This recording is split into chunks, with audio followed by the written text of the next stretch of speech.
Here we are. Here we are. Hi. Hi.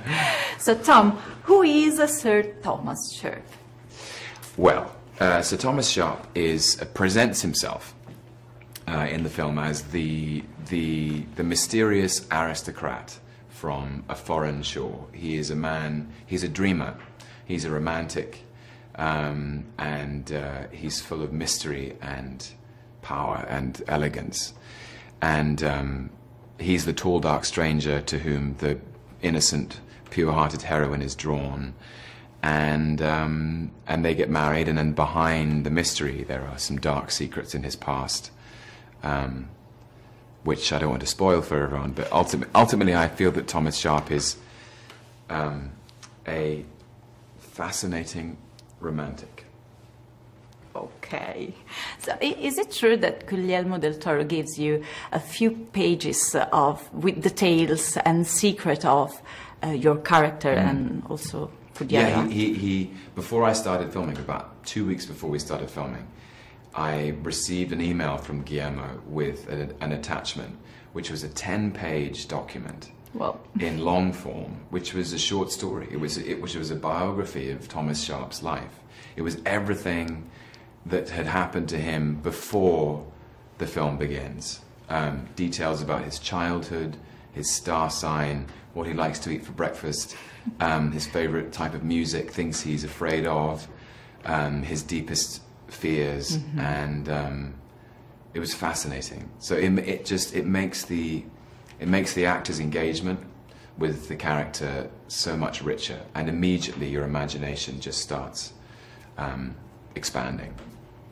Then the ghosts here in this movie are real because they were actors.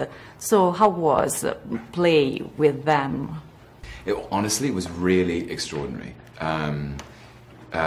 because sometimes, I mean, the actors playing the ghosts had to go through maybe 6 hours of makeup in the morning. So they would be sitting in the makeup chair at 3 o'clock in the morning, and then you'd come on set, and rather than having to imagine that there was some terrifying creature behind the cupboard, you would open the cupboard and see this terrifying creature, and it was surreal and extraordinary because they were physically present in some way, and also alien and creepy and misshapen. And it was that's what I love about Guillermo, is that he leaves nothing to the imagination.